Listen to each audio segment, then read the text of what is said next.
Hi, I'm Jennifer Robson, author of The Gown and the forthcoming Our Darkest Night, and I'm ready to start digging deep.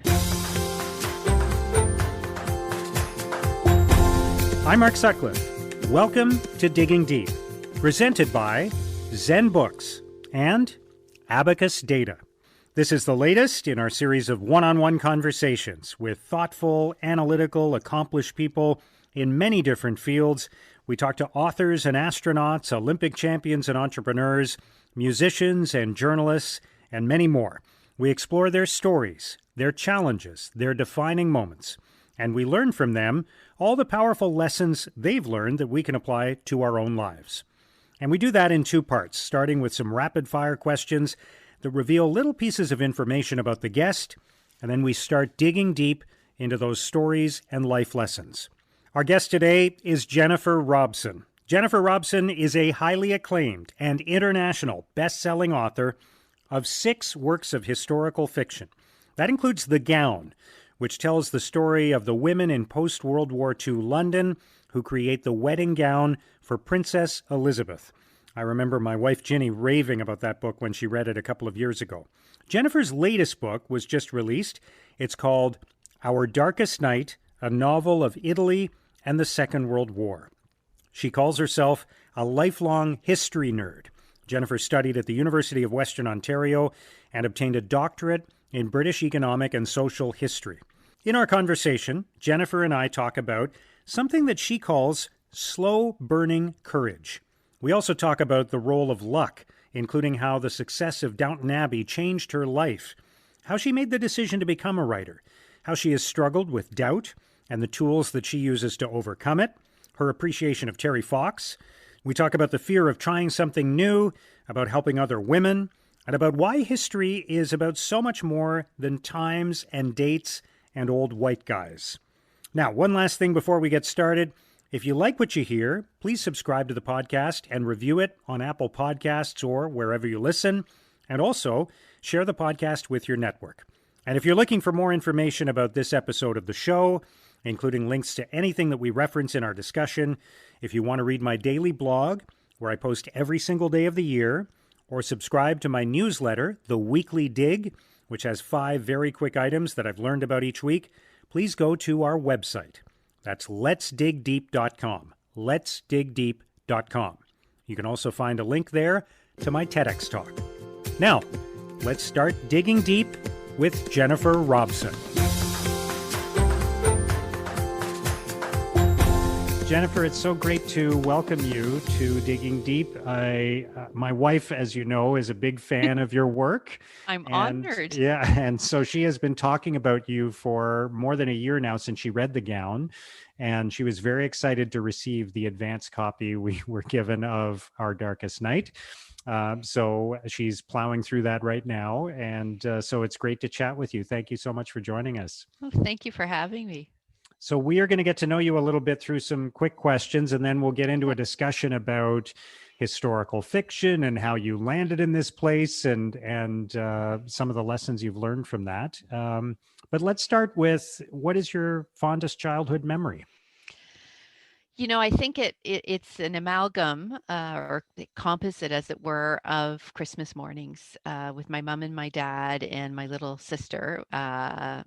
Big grown-up sister now, Kate. They were just really magical times, and I just remember lying in bed in those really quiet hours early in the morning, and the house would be so still and just waiting for that clock to kind of make it to 7, which was pretty much the earliest that my dad would tolerate our getting up, and then creeping down the hall to see if, in fact, Santa had come. It was lovely, and I'd like to think I've recreated that for my children. I mean, they're older now, but certainly when they were little, those mornings were pretty magical too. Oh, nice. Who was your hero when you were 10 years old? Terry Fox. Terry Fox. My grandfather had died of cancer not so long before, and I really clung to Terry as kind of as a figure of hope. in my life, and the lot. I mean, I still do. If I had to name a Canadian I admired the most, I think Terry would be at the top of the list. Yeah, me too.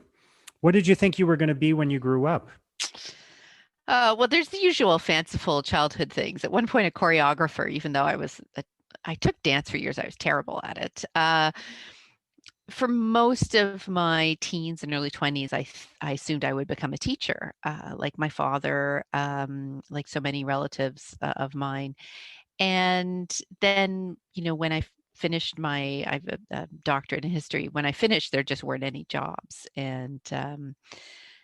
But the funny thing is, now that I've been writing for a while, and one of the things that I cherish the most are letters or emails from readers saying that they've learned from reading my books. So I guess I've backed my way into becoming a teacher, but I don't have to go to departmental meetings and I don't have to do any marking. So I have the best of both worlds. Yeah, I see the connection there for sure. So, what is your life story in 6 words? This might be a big challenge for a novelist. 6 words. I know we're not great at the haiku length stories. You have to count. She she tried to do her best. That's good. I like that. Um, what is your greatest mistake or a big mistake you've made and that you learned from? And what did you learn from it? I don't know if I can. I've made a lot of mistakes in my life. Be the first person to admit it. I don't know if there's any really defining huge mistake, but lots of little ones. And I guess the small and constant lesson is to just keep on swimming. As is it Dory the fish says in Finding Nemo? Just keep on swimming. For what do you feel most grateful? Oh, my children, my husband, that they're happy and healthy. That's really all that matters. And and the well-being of the people I'm closest to, my friends and family. Yeah. What has been the best year of your life so far and why? Oh, you know, every year is a mix, right? Of the good and the bad. There's no particular year that stands out as being head and tails above the rest. Um, I can tell you the two best days of my life are the days that my son and daughter were born, respectively. Um, that's just happiness, joy distilled down to its essence. Wow. And, Mhm. it's funny I asked this question, but I'm the first person to say that we shouldn't think in terms of years. And everybody's Mhm. saying 2020 is so awful. And I keep saying there's not, it's 2020 is not really a thing. It's an Yeah, arbitrary beginning and end. yeah, Years aren't yeah, bad or good. I know this has been a challenging year, but years are kind of a construct anyway, right? So, yeah, yeah. yeah. But I'm still going to ask you, what's the toughest year of your life so far and why? So that one actually, I mean, I do have an answer. For me, it was 1991. I was 21 that year. And that's the year my mom, my beloved mom, Wendy, was diagnosed with cancer, and she died on August 16th. And it was just it was a very dark time. And the months after she died, I are I found very hard, my sister and I, both of us. And she was just an outsized presence in the best possible way. And it's been almost 30 years, and I still miss her so much. At the good in the good times, but also the bad, because she always had such great advice about everything. Wow. And Yeah. that's such a tough age to lose your mom too. Yeah, Yeah. yeah. Well, and I will be 51, actually, the day my next book comes out on January 5th. That also happens to be my birthday, and that's the age my mom was when she died. And so that is prompting a lot of soul searching about what have I accomplished? Can I hope to even stand in her shadow? Things like that. I try not to dwell on it, but I also want to use it as a marker of, are there things I could be doing with my life that I'm not doing yet? Wow. What one person has had the greatest impact on your life? Uh, I think actually I would have to say my husband. who is not just a wonderful husband and a father, but he has been just this unwavering source of support for me. So when I started writing and really took a hiatus from the copy editing I was doing, which still, just brought in pennies. But he never doubted me. He always thought I would succeed. He always believed I would succeed, even when I didn't. And I don't know if I would have kept going in the early days before I'd had any encouragement from kind of outside sources for my writing. He was the one who kept me going, and yeah, he's pretty great. Oh, that's great. That is really sweet. What is the most important lesson that you would share with others? Oh, that's uh, I think I would say is don't hesitate trying something new just because you're worried about whether you'll succeed or fail. And don't be worried about what other people will think. Sometimes taking that step forward without knowing where you'll land is the most important thing you can do. And this is it can be small things too. It can be deciding that maybe you want to learn how to play the piano, having ignored all the lessons that your parents paid for when you were a kid, and you never really made much progress. But maybe you want to learn how to play the piano, and it's not going to sound great in the beginning. If you pick up the violin, it'll sound even worse. But that's not a reason to not try. If you persevere, you'll end up making music and learning something that will increase your appreciation of music. And the same goes for writing. The number of people who say, oh, I have these ideas, I want to write, I don't even know where to start. And I have lots of advice on that front, but the first thing I would say is don't feel any embarrassment or hesitation over whether you should do it or what people will think. Just get a notebook, get a pen that is comfortable to write with. That you don't want anything scratchy that'll annoy you, and just start putting your thoughts on the page, because there's no downside to it. There's no downside. At the very least, it'll give you some personal satisfaction. And at the other end of the scale, on the improbable but yet possible, great things could happen. So why not try? That's a great lesson. What would people be most surprised to learn about you? I can't skate.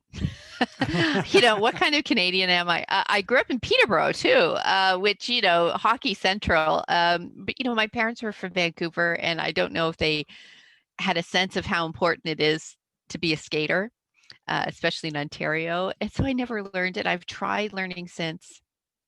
My lovely friend, Kelly Fruhoff, who's a teacher in Ottawa, and she can teach anyone anything. And she's tried to teach me, and it just didn't stick. So I'm just going to have to watch from the sidelines. That's but my children fortunately know how to skate. Yeah. They're good I think Canadians. I think that's one thing that is a lot easier to learn as a child than an Oh adult. yeah. Yeah, because I'm not a particularly good skater, and my kids have taken to it naturally. My kids skate just in circles Yeah, and around me. And the last time I did try, I fell and really, really hurt my wrist badly, which is can be a bit of a problem if you're a writer. So I that's thought, a deterrent. Yeah, I don't like saying that I can't do something or giving up, but I think just that's the sensible approach for me personally. But other people, if you're listening and you still want to learn how to skate, go for it. right. What's your secret talent? Mm. I am a very competent cat wrangler. So, people who say they can't get their cat into the pen to go to the vet, or their cat needs to have its claws trimmed a little bit because it's ripping up the furniture. I can do it. It was Okay. just, and it's just lots of practice. I've always had cats, both growing up and as an adult, and it just takes confidence and patience. Patience is the key to so many things, isn't it? Yeah. Jennifer Robson, cat wrangler. I like it. Yes. Yeah. What is your boldest prediction for the future? You focus mostly on the past, of course. So Yeah. this is an interesting question for you. You know, and it's not necessarily a super positive one. It's that I do stay up nights worrying that we are going to very promptly forget all the lessons we learned this year, broadly speaking, as a society. Um, and I wish I were optimistic enough to believe others otherwise, but I think as an historian, we tend to be like we tend to be Cassandras, and we've all these thoughts, and nobody particularly wants to listen to us. But I think there've been so many opportunities to learn how we can make this world a better place, and I just hope we put some of them into place in terms of making our world a more equitable place. Sorry, a place where even now, I feel very concerned that while the vaccine itself is absolutely miraculous, what about countries that don't have as much money as places like Canada and Western countries in Western Europe?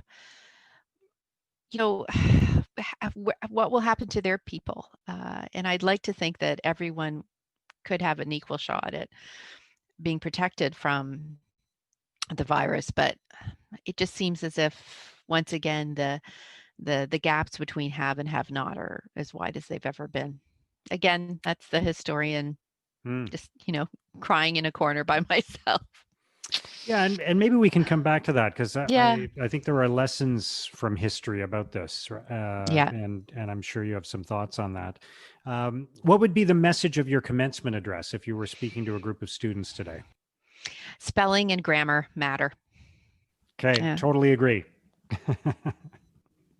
I just talked to somebody the other day who had something in their email signature about the importance of the Oxford comma.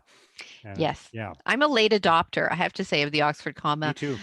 in that my publisher HarperCollins uses it, and I had to embrace it. And now that I have, quite late in life, it was in my early 40s when I was first published by HarperCollins. I've now decided that I agree with them, and I do like the Oxford comma because it just imposes a nice sense of order Hmm. to the sentences, any sentence with multiple clauses.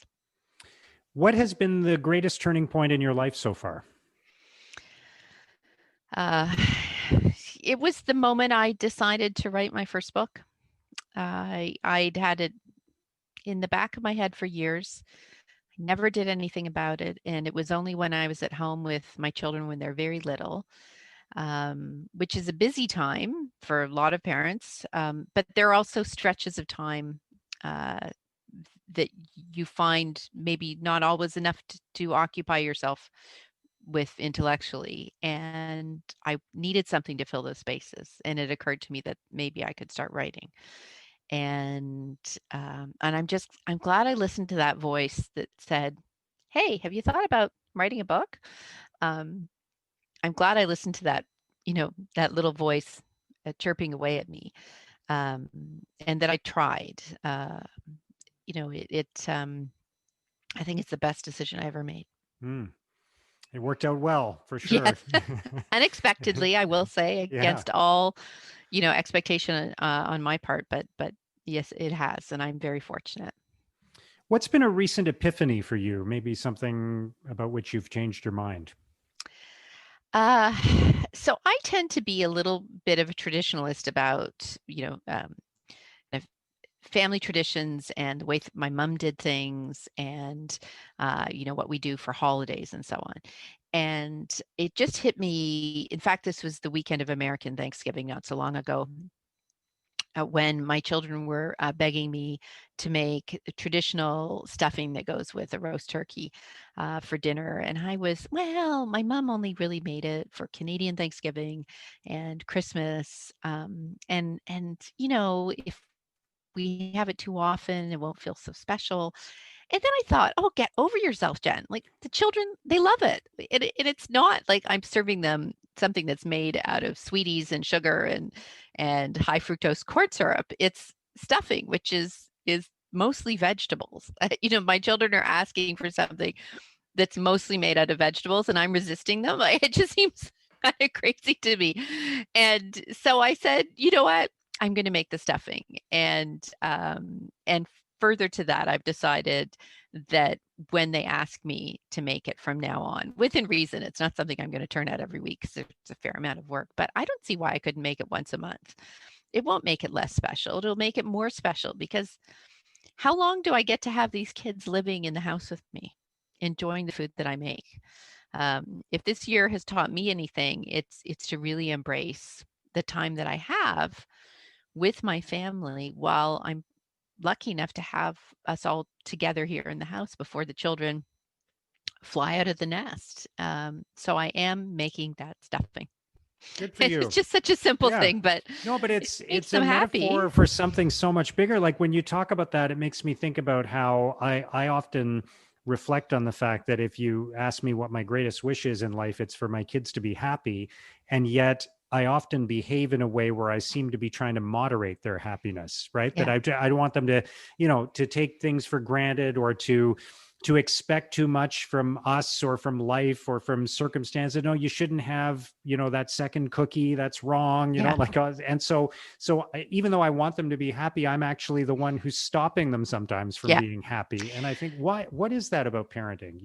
Well, and I do consider it a duty to moderate their expectations about the wilder things. The idea that a child would be given a car for their 16th birthday. Yeah. I just that's also the Scot in me, which just rebels against spending kind of that kind of money. But also, I think just the idea that by having a birthday that you're given something really wild like that. I rebel against that. But I think the small things, I mean, it's the small things that kids remember. Yeah. A car for their birthday, oh, that's not sending the right kind of lessons, but making food that they really love, spending the time to play a game with them. Uh, those little moments, those are the things that stick with them. They're certainly the moments that stick with me from my childhood. My dad taking the time to make my sister and I tree houses, and all the time we spend in those tree houses, which are not, marvels of carpentry by any sense, but we cherish them. And I know my kids that, and it's the adage that, it's the time you spend with the kids that count, not the money, is so true. Mm. And they just want your time and attention. And I just have to remember that when I get busy, to put away the computer, to stick my phone in my pocket and forget about it, and actually listen to what they're saying to me. Great point. All right. Final question. What book, other than one that you've written, of course, are you Mhm. most likely to recommend to others? The book that I think I've tried to put in most people's hands over the last few years is Bird by Bird, by the I just great read that about American. 2 months ago. Yeah, it's wonderful. So It's Anne amazing. Lamott is the author. She's an American novelist and essayist, and just a wonderfully wise presence. And she's a truth teller, but not the kind of truth teller that makes you feel bad. She wants you to embrace life, to embrace all its possibilities, and to, if you're going to write, she wants you to write for the sake of it, not because you imagine you'll become a bestseller and make loads of money. Um, that that just is a vanishingly rare thing. But writing to make yourself happy, to express yourself, is something that anyone can do and anyone can be successful at. And that's really the point of it. And that's why I started writing. It was not with any sense that I would do well at it, that I could make a living from it. That was kind of a fantasy that I never dared entertain in those early days. I wrote because I had a story in my head and I wanted to see what happened. And I only by writing it out could I get to the end. Yeah, amazing. That is a great book. And she has a lovely sort of self-deprecating, Yeah. kind of quirky nature to her. And that really comes through. It's really terrific. All right. I've really enjoyed this discussion so far. I'm really looking forward to the next part of our chat. Jennifer, thank you so much for answering those questions. In just a moment, we'll start digging deep with Jennifer Robson. We're just going to take a quick break so I can tell you a little bit more about the presenting sponsor of Digging Deep, ZenBooks. ZenBooks is Canada's go-to cloud accounting firm. They are not your typical accounting firm. I know the founders, Colin and Eric. I've worked with them for several years. And here's why I think you should consider working with them too. First of all, they bring a fresh, unique, modern approach to what is a very old-fashioned industry. These guys were working remotely and in the cloud long before it became cool. ZenBooks also uses technology to your advantage. I think this is really important. They give you the tools and analysis you need to monitor your business in real time. That's so valuable right now when everything changes so quickly. Yes, they're a virtual accounting firm, but that doesn't mean they're offshore, and it doesn't mean they're inattentive. ZenBooks combines the efficiency and effectiveness of a cloud accounting service with all the benefits that you'd want from a trusted advisor, high-level advice, and strategic support. Now, here's what I think is going to happen if you work with ZenBooks. You'll probably start out taking advantage of their cutting-edge cloud accounting solutions, but in the long run, I think you'll stay with them because of their strategic guidance and problem solving. Among their core values, they specifically list being candid and proactive. Isn't that exactly what you want from a trusted advisor? Look, even if you're already working with an accountant or a bookkeeper, or you have some accounting staff on your team, I think you should still talk to ZenBooks and learn more about their tools and their expertise. Check out ZenBooks at zenbooks.ca. That's zenbooks.ca. Digging Deep is all about helping you make better decisions, and so is Abacus Data. Most leaders struggle to connect with and engage their audiences. Why is that? It's because they aren't sure how they think and feel and how they will react. Abacus Data can give you the strategic insights you need to make better decisions and to make them confidently. Here's a good example. A major national union was recently negotiating a new agreement for its thousands of members. This had the potential to be a very difficult process. There were many competing interests. So they brought in Abacus Data to conduct thorough and detailed research of their members to learn exactly where they stood, what they were thinking, what they wanted. And as a result, they were able to secure a strong new deal that was accepted overwhelmingly in a national vote. Abacus Data helps all of its clients understand what's really happening in the minds of their employees, clients, and stakeholders. They help them avoid costly blind spots. And they're really good at what they do. In fact, Abacus Data was one of the most accurate pollsters in the 2019 Canadian federal election. Make the one decision that will improve all of your other decisions. Let Abacus Data help you move forward with confidence and clarity. Go to abacusdata.ca. That's abacusdata.ca. Jennifer, once again, it's such a pleasure to be chatting with you, and we're going to talk about your books and about your writing career and how this all happened. But I wanted to start by checking with you. Is it true that your PhD thesis was on the role of clothing and fashion in the household budget and popular culture in Britain from 1919 to 1949? That is true. In fact, Okay. I'm looking What a over title. my over the kind of the top of my computer, and I can see my DPhil thesis sitting there. Yeah, I mean, like any doctoral thesis, the whole point is for it to be impenetrable as possible. Uh, but if I set aside kind of the somewhat silly title, what I was really interested in was uh, the ordinary life, the day-to-day life of a woman in Britain. It kind of the first half of the last century, and how that woman, most likely to be working class or say lower middle class in background, how that her daily life played out, and the focus, like the kind of the focus of my attention was on how she managed something like clothes, which doesn't seem like it would be very important. But if you were a house living kind of payday to payday, as it were, wage packet to wage packet in those days, something like half of your family budget would go to rent, and then two-thirds of what was left typically would go to food.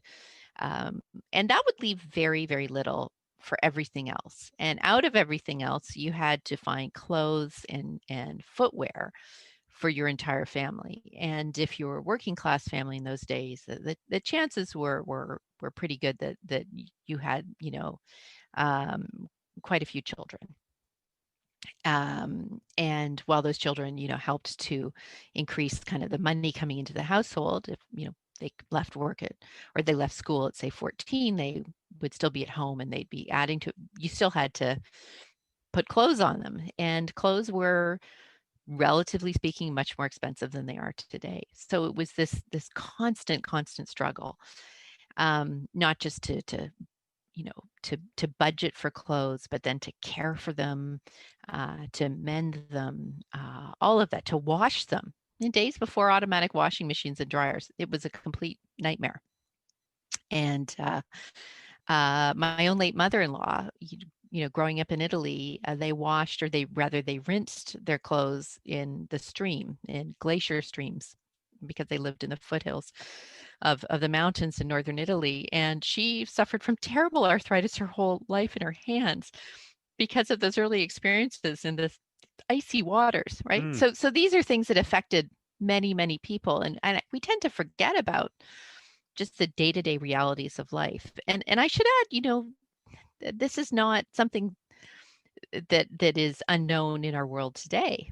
Many women spend their lives just coping with just the basic kind of necessities of acquiring and cooking food for their Yeah. families, acquiring and mending and caring for clothing, and it takes up so much of their lives that they're constrained in doing other things.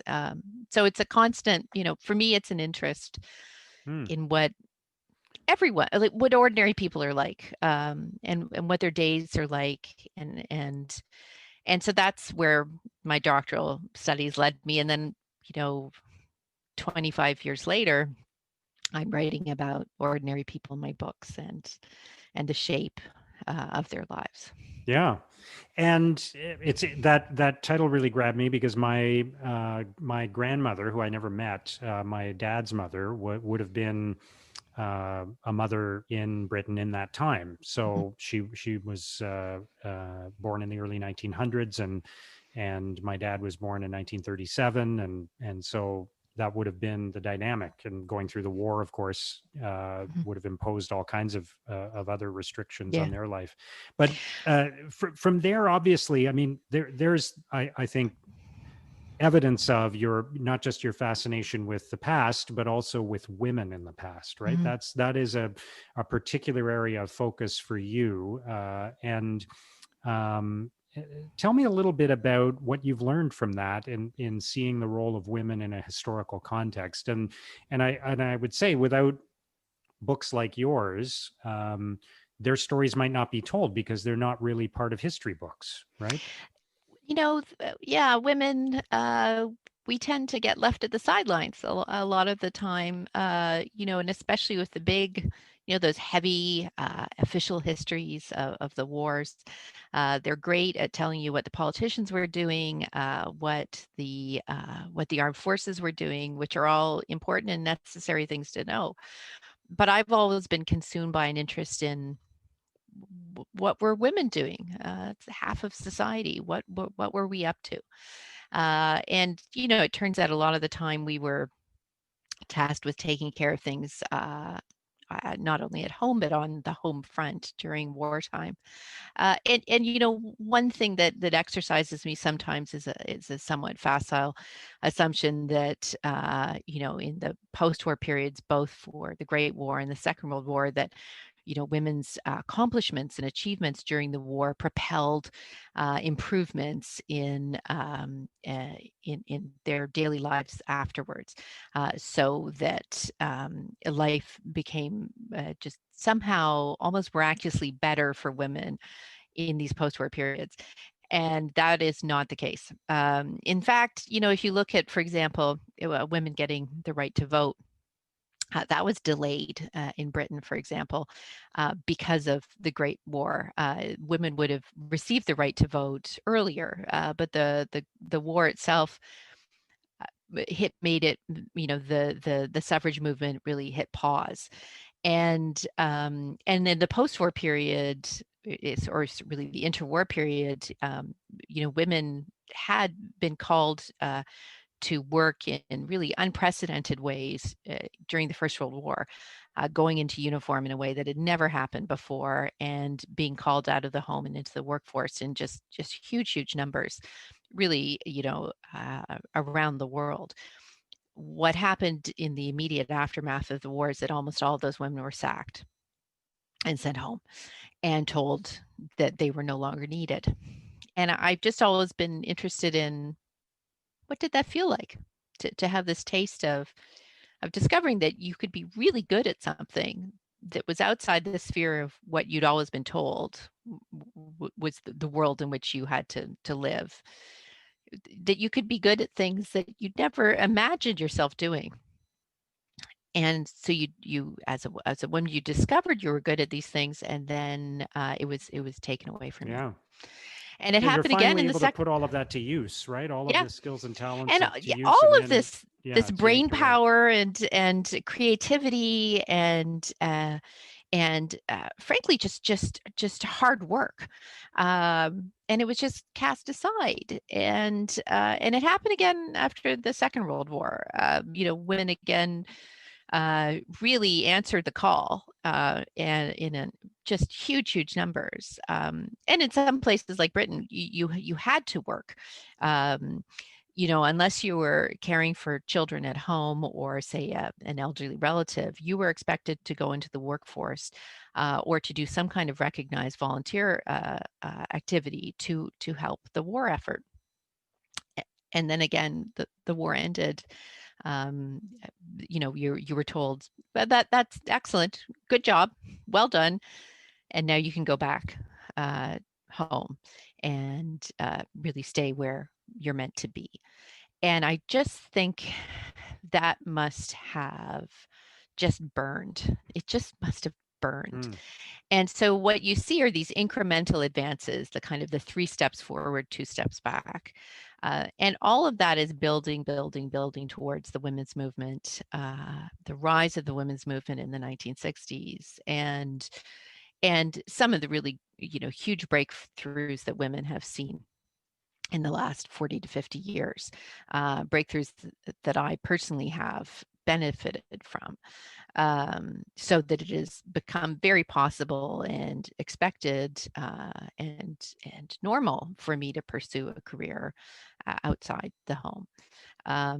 But I always have to. There's always a but. Right? I'm always going to say there's this, but there's also this, and I should add that most of these movements forward have been primarily for the benefit of white women. And so women of color have not benefited to the same degree. And that's something we have to talk about more, right? Yeah. That And women in it's, developing countries likewise, yeah, right? Yeah. yeah, and Yeah. it's not equal. Yeah. It's not enough. It's not enough. And so for people like me to sit back and say, "Oh, well, I'm doing just great," is to consciously, willfully blind yourself to the realities lived by most women, the majority of women in the world. Um, and I hope that by telling the stories I tell, that it opens people's eyes to what our grandmothers, great grandmothers went through, Mm. but also indirectly may remind them that even if our own lives are relatively free and open, that that is not the case for everyone. We can come back to more of the subject of your books in a moment, but I wanted to talk more about you as a writer, and you talked earlier about your mom who Yeah, died very young, but she accomplished a lot. She was a judge, is that right? she was. Yeah, she was a Yeah. provincial court judge in the Central Ontario region, and before that, she'd been a family lawyer for many years. And she was just this figure in Peterborough. For all that she died almost 30 years ago, she is still a name, quite a beloved name in the community. And she was the kind of a person who she was a volunteer for so many organizations, and also the kind of person who did a lot of work very quietly without ever telling anyone what she was doing. And we really only found out about a lot of these the kindnesses, large and small, after she died, and people approached us and told us of the way my mom had reached out and helped them in difficult times. Um, and so she was the sort of person, if you came to her, in the context of her being your family lawyer, for example, but if you came to her and because say your partner was abusive and you needed to get away, not only did she help you on the legal side of things, but she's also the kind of person who would get in her car, drive to your house, help you pack, and then help you find a place to stay so that you and Wow. your kids would be safe. Right. And that Yeah. that was, and if and I said earlier that I sometimes feel I'm falling short in comparison to my mom. And where I notice that is I feel I need to be I really have to ask myself, am I doing enough as a volunteer in my community? Am I doing enough to help other women around me? And I don't think I am. So this is a kind of a public notice to myself that I have to do more. We're all juggling a lot, but I do think that's, if my mom could tell me she'd like me to just be making just a little more effort in one area, it would be in the on the side of volunteering, um, to help others. Yeah, what a remarkable woman. And I understand that you, from reading an interview, that before you became a writer, you kind of looked at yourself through the lens of your children's eyes, I guess, and you thought about how you viewed your mother as being so accomplished, Yeah. and you were kind of reflecting on how your children might perceive you, and that's part of what led to you becoming a writer. Is that Oh, correct? absolutely. Yeah, I had a moment when I guess my son would have been 2.5 and his sister was a newborn. And I was sitting at home again, spinning my wheels a little bit. And in no way do I want to suggest that staying home with your children is in any way not a wonderful thing to do. I loved it. I loved it. I was fortunate to be able to do it. I'm so glad I had those years with them. But there are always moments when you're at home with kids where you think to yourself, oh, I really could use a little more intellectual stimulation. And so I was having those moments, but I was also thinking to myself, I didn't have a plan for what I wanted to do when they were a bit older. I'd been working as an editor and not loving it. I mean, you have to love it to be good at it.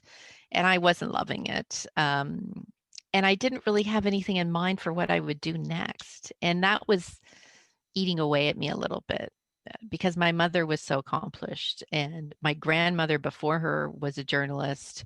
She was accomplished. I had a family full of women who were teachers and were doing incredible things. And my sister I've always been so proud of, and I thought, what am I doing? And what are my kids going to think of me?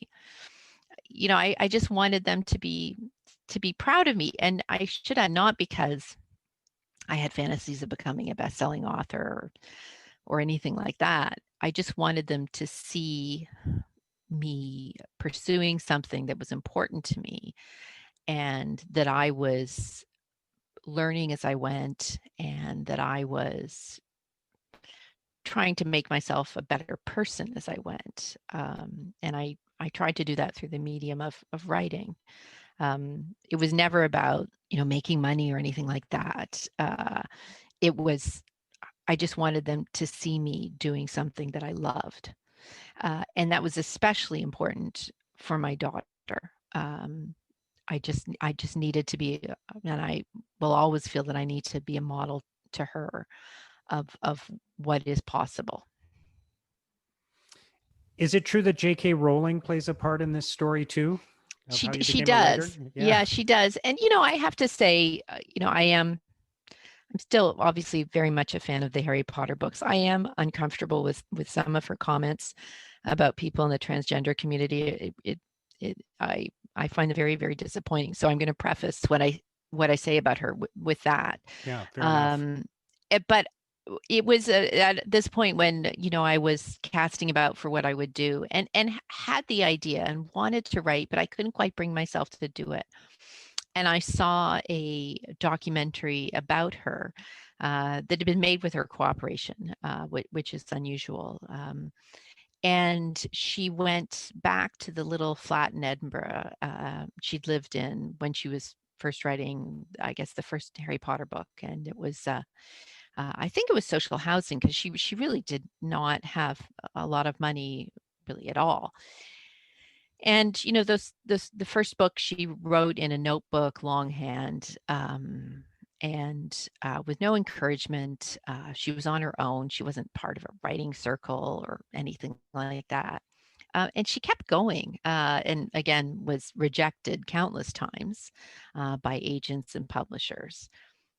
But she kept going, and I had this moment of sitting around, or sitting and looking around. Uh, I think I was sitting in our very nice finished basement that was, of course, scattered with toys, and but very comfortable, and knowing that I was in a safe place, with a husband who was, again, endlessly supportive, and we were all safe and healthy, and we didn't have any really terrible money woes.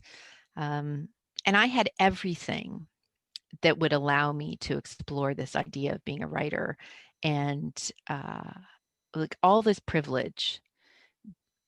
And so what was holding me back? I just, so many people write, and they're living in really precarious positions, and they still keep going, and I admire them so much for that. And I, you know, was never in that position. I was always in a position of well-being and strength. And but that was an insight from her that I needed at that point, which was just like, what are you complaining about, Jen?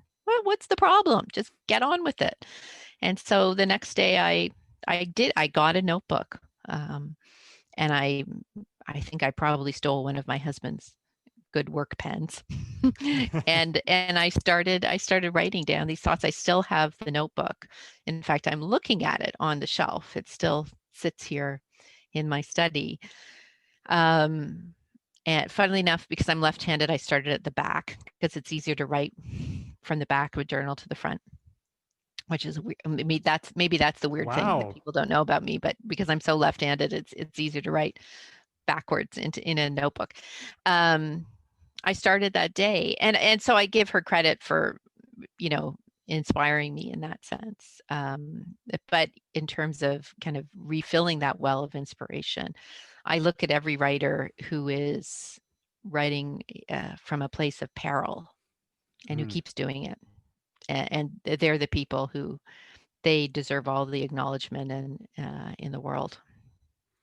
So why historical fiction? What was it that drew you to that? And what was your process for kind of absorbing yourself? And you've Mm, kind of you've gone into the past in some very separate and distinct times. mhm, So what's your process for absorbing yourself in those times and learning about them? Because I look at this and as a real challenge to kind of get mhm. the tone right and the stories right. There's all kinds of continuity issues when you write about the past, Yeah. especially if it's not a period you lived through. So, initially it's because from that very first history class I took at King's University College back in 1988, wonderful professor called Paul Webb taught it. He's only just retired. Um, and I'm now allowed to call him Paul. I feel very grown up doing that. And he just was so inspiring. And that's, I think it was from that point that I thought of myself as a historian. And so I still come at it from the point of view of being a historian, wanting to uncover the truth. Now, the thing is, the truth, it's a tricky thing. It's very subjective.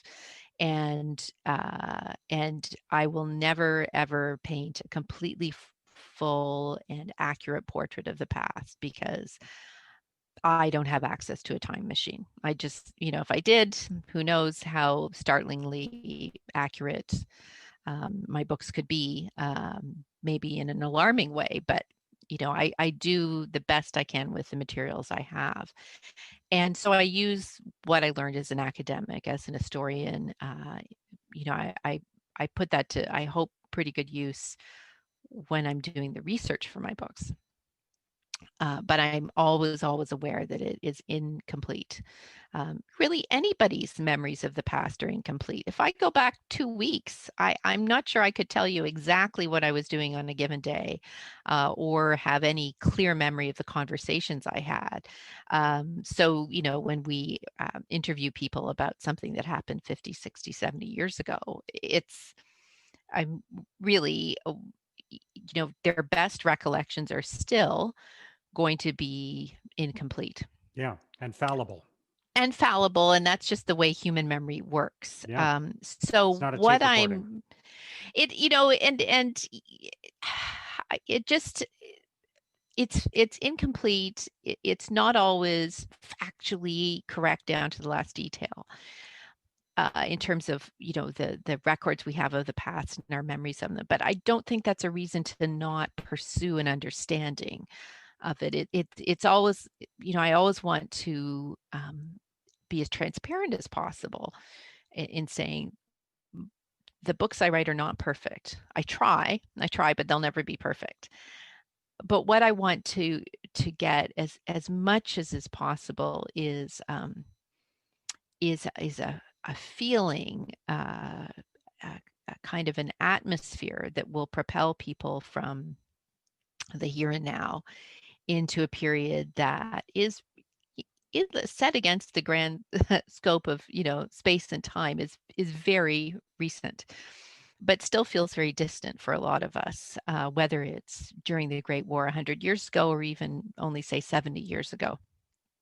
It's still um, it's just a whisper of time, but something that is still quite difficult to recreate in an accurate way. Um, but I will always be fascinated by the stories of our parents, our grandparents, of what life was like. Um, I and I think it's one of these things, either you find it interesting or you don't.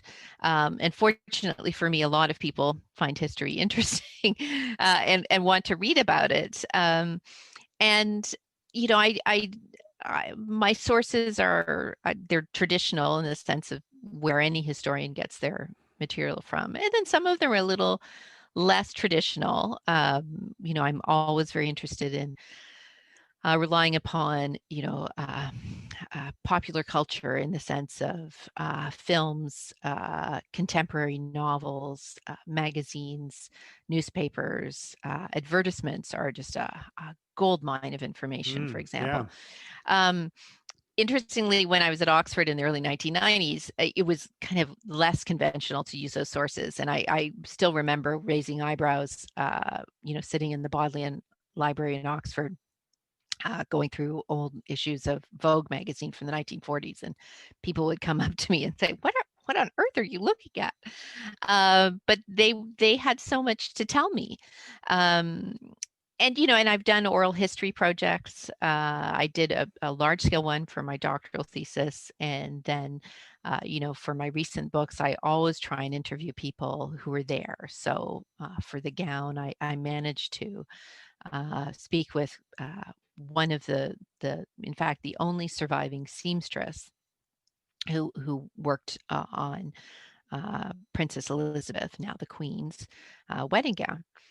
And it was just a stroke of great good fortune because the insights she gave me, and it wasn't insights about what the Queen was like or the royal family, and none of that was what I was looking for.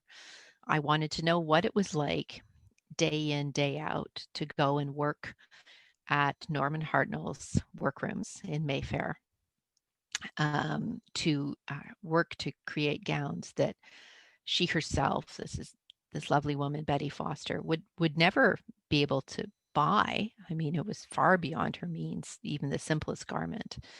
Um, what it was like to work there in this kind of rarefied atmosphere where you're just a hair's breadth away from the stardust of royal families and film stars, and then to go home at the end of the day to a very modest home in the suburbs where half the time the pipes were frozen or there wasn't enough coal to keep the house warm, and there certainly was hardly ever enough to eat in those post-war years. That's what that those are the questions I wanted to ask. Yeah. Because Um, that's what life is that's right life. I there. mean, Yeah. I'm just It's not the historical summaries, right? yeah. It's And the most of day-to-day what we're life. taught in school are the big historical Yeah. summaries. I mean, if you're lucky enough to get a great history teacher, and I had some wonderful history teachers over the years, both in high school and university. And of course, my dad, first and foremost, who taught at Trent and University of Victoria for years and just brought the subject to life around the dinner table. If you're lucky enough to have one of those teachers, you realize that history is about so much more than dates and battles and old white guys. Just, and that's, I'm so grateful that my children in school right now are learning more than that. Mm. They both have wonderful history teachers right now, and they're learning about uh, more than just those dry as dust topics that turned so many people off history. And I just if I accomplish one thing with my books, it's to convince people that found history boring in school that it's not boring, that it's just about the most interesting and fun subject ever, and that it matters, that it really Yeah. matters. And we are drawn to it because when you think about all the the period pieces and Downton Abbey and The Crown and all of those kinds of storytelling from the past, I mean, I'm always drawn to that stuff. I don't know why. What do you think it is about us as humans that we're so fascinated by how people lived at another time? I think it's because it feels like a different world, almost a different universe. It's so foreign yet so strangely familiar. And the future is such a hard thing to talk about because who really knows? I mean, and I love science fiction, and I love anything that is set in the distant future on a distant world. I mean, uh, I love the Star Wars movies, the Star Trek movies, all of that. It's great fun, but it doesn't feel personal. And history, ultimately, when it's done well, It can feel very personal, even if it's about people that we've never met or places we've never been. The human connection, I think, always ends up Mm. making it feel quite personal. And I will say though, I'm the impossible person that you never want to sit next to during a historical film or limited series on TV. Um, because if you let me, I'll pick it apart. and I was going and to I ask you tend about not that. to Yeah. watch a lot of TV series. Really most of them that are set in the past. I mean, there's a few directors and producers who I know will never disappoint me, but sometimes I can get very huffy about the details not being right. And Yeah. That was going to be my next question, actually, because of course for example, it's not the only example, but it's a recent high profile example. The Crown, which I Mhm. really enjoy watching, has had, they've collapsed some timelines, and they've changed the order Yeah, of things. And as one example, they made it seem like Margaret Thatcher's son had disappeared at the same time as she was making the decision about whether to go to war in the Falkland Islands, yeah, when those two things happened many months apart. yeah. How do you feel about that? So the difficulty with uh these historical series that present themselves on the surface as being recreations of real events and then deviate quite significantly from the truth is that a lot of people will read them and assume that it is the truth. And I know it was somewhat controversial recently. I think it was an MP in Britain saying there should be an advisory placed on the Crown to show that it in fact is not true. Um, I wouldn't personally want to see that, but I would also want to caution people that, again, as with my books, every account of our past, whether it's recent or much more distant, is a recreation. Yeah. It is not. This is not a documentary that chronicles the exact truth. It's meant to be fiction. It is fiction. The Crown is fiction. Um, it would be nice maybe if they were a little more transparent about the fact that it is fiction. And while I recognize and absolutely can understand that a lot of people love The Crown, for example, because the production design is incredible. The acting is amazing. I mean, Helena Bonham Carter was born to play Princess Margaret in the previous series. But it is, I have trouble watching it because I spent a few years really immersed in the history of the period, and from one of their earlier series, so the period of covering kind of the 1940s to the 60s, and it's really hard for me to set that aside. Yeah, and I think And there's a big difference between what you do, which is striving to portray things in a truthful way, even though you're writing fiction. Mhm. You're trying to get it right, and so it maybe some, because it's impossible to get it 100% right. You Mhm. might you might um, there might be mistakes in tone or in whatever. There's a difference between that and deliberately changing the sequence of events of how something Yeah, unfolded. And as you say, and I'm picking a bit on the Crown here, but as you say, the um, most of the people who watch the Crown or who watch Downton Abbey or watch some other show, they're not going to and I should separate the two, because the people in Downton Abbey are made up. The people in the yeah, Crown are real people. That's going to be their only exposure to that as a history lesson. They're not yeah. going to read a book about Queen Elizabeth that shows them, or about Margaret Thatcher that shows the real sequence of events. So their only exposure to history is through that series, and they're gonna walk away with some misconceptions. Exactly.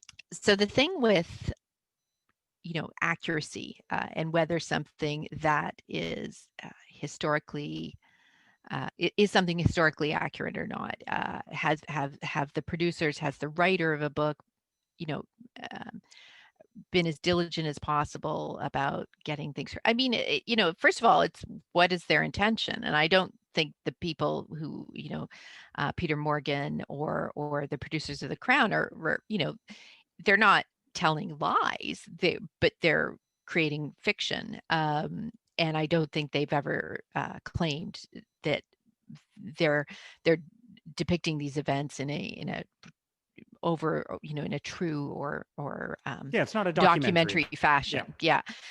But and that's something, it just depends on what you personally are comfortable with. So when I was writing The Gown, for example, one of the first questions I had to ask myself was, will the character of Princess Elizabeth or anyone in the royal family be an actual character in the book? Will I try and depict them? And while I don't criticize anyone else for doing that, I don't think that's a wrong thing to do. I didn't want to do it myself for a number of reasons. Starting with, I didn't think I would ever get a sense of who the queen, or the princess as she was then, truly was. Um, Mainly because the queen, there's the queen that we think we know, the woman we see and whose face is so familiar and whose voice is so familiar.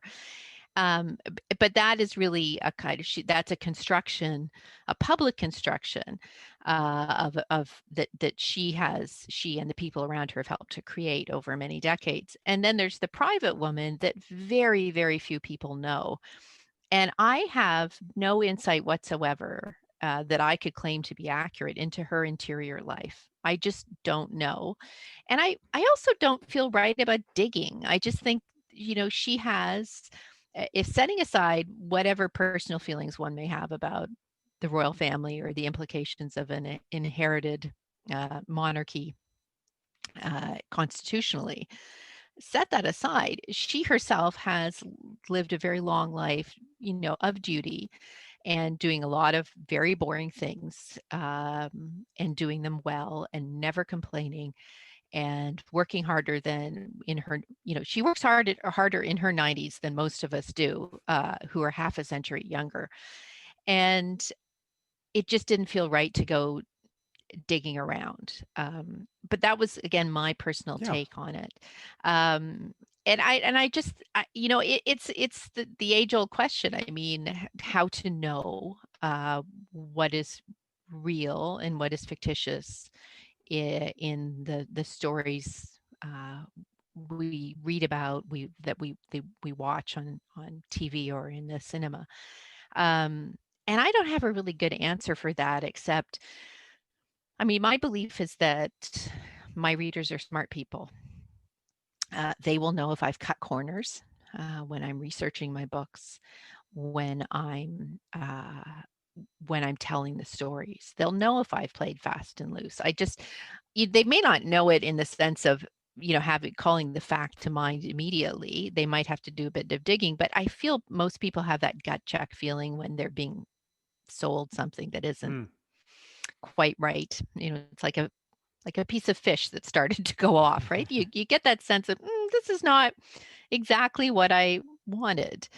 Um, and I always have that in mind when I'm writing the books, which is that it may be easier at times to come up with a solution for a plot point that's easy, that skips over the known history, or takes the known history, cuts out the awkward bit that doesn't fit, and squishes it together. Um, and I've been tempted. Every writer I know, it's an endless source of temptation. You can do whatever you want, and who will know? But I'll know. I would always know. My dad would know. More Any, importantly. anyone, like, I really do feel my readers would be disappointed in me personally if I played fast and loose with the facts. So, when I'm constructing the books, I take the framework of history. It's like a scaffolding, or kind of just an underpinning, really, and then I build the book on top of that.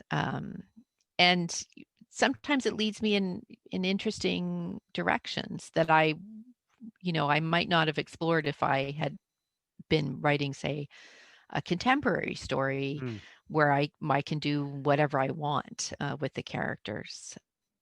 Um, and every book is different.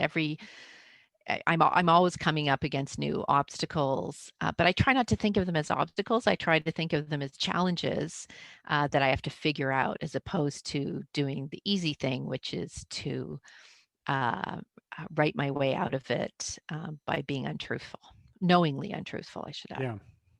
So, what have you learned from exploring the past? What have you learned that you think could be applied to today? And your latest book, of Oh. course, is set in the Second World War, and a lot of people are thinking about that. It's actually quite amazing how we're still fascinated with that time, even as more time passes and fewer people are alive who experienced Mm. it firsthand. But in the context of the pandemic that we've all been experiencing, there have been a lot of comparisons made. I'm not sure all of them have been fair comparisons, but it is Mhm. interesting to sort of contrast and compare. So, what have you learned, and what do you kind of bring forward from the past? You know, so my initial and fairly long held assumptions and beliefs and for the most part, this still holds true, that looking to say the period of World War II, I mean, you see humankind at its greatest and also at its most depraved. And I think that's one of the reasons, just broadly speaking, just from an innately dramatic point of view. That's why the war appeals to us. We have good and evil as starkly opposed as is possible.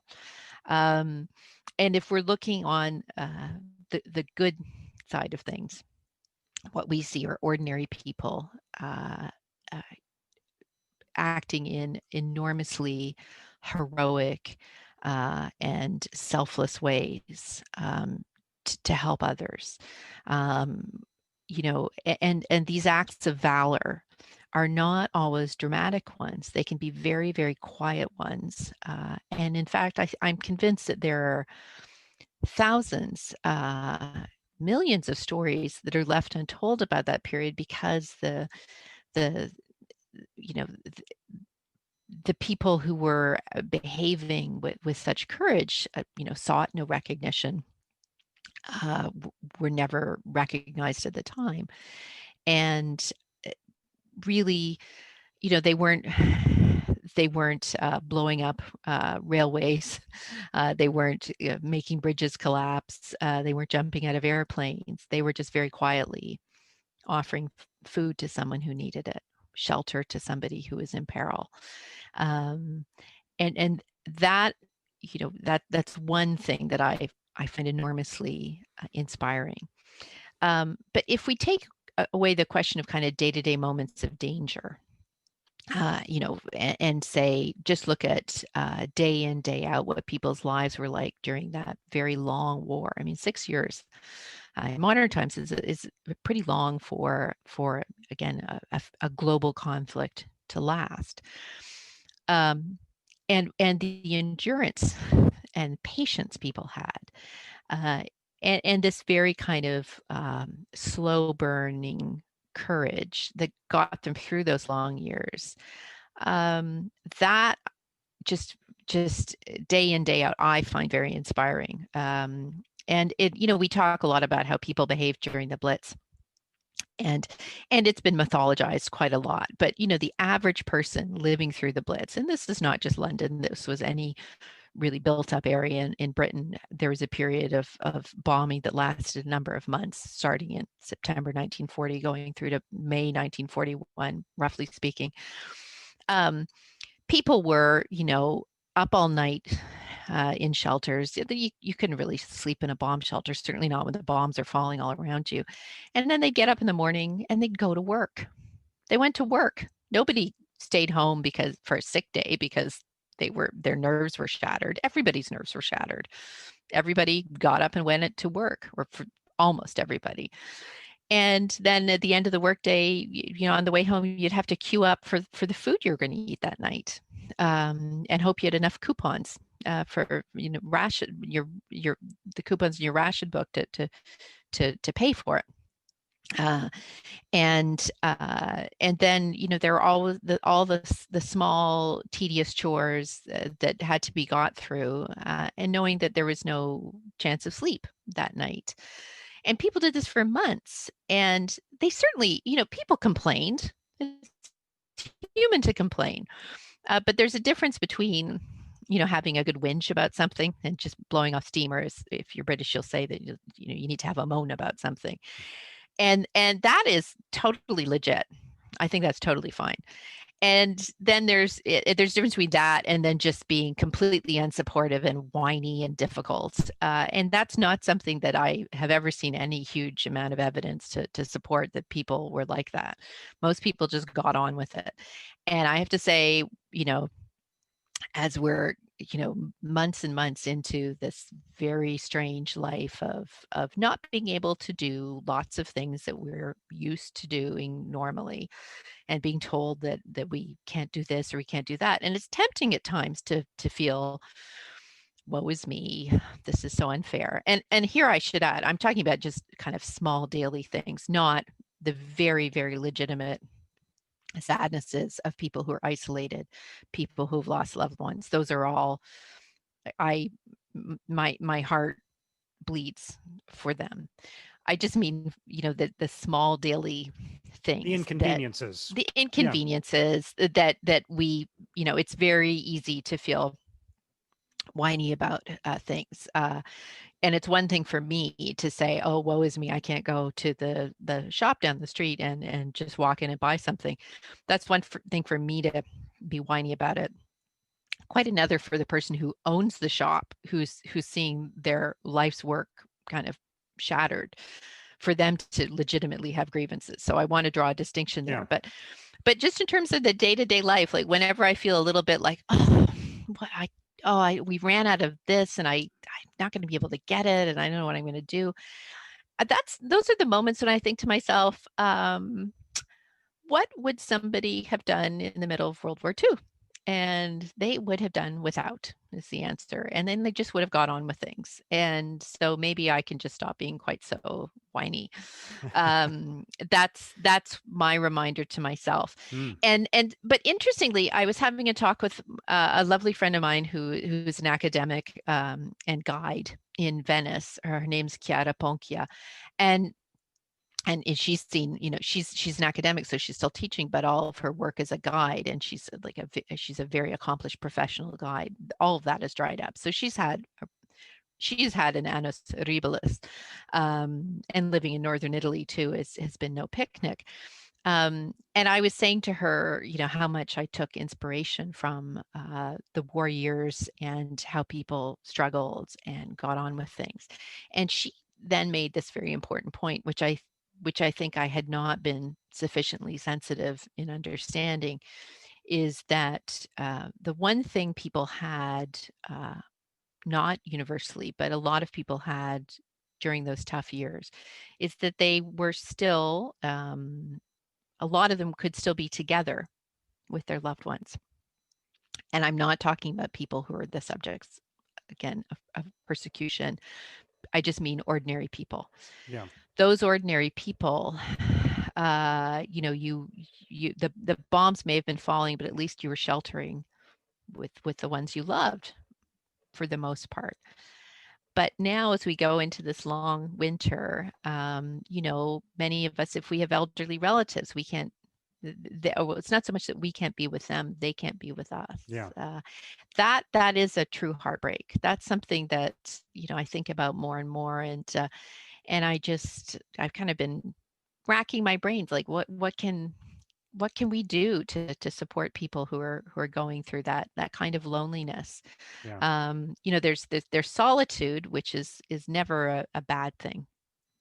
It leads to all sorts of creative moments, but loneliness is very punishing and very corrosive, and that's, again, it was an important reminder to me that not to kind of try and adopt a bright side approach to everything. I think that's doing a disservice to people who are struggling. So again, I Yeah. always have there's this, but I have I have to modify that Right. opinion with these further opinions.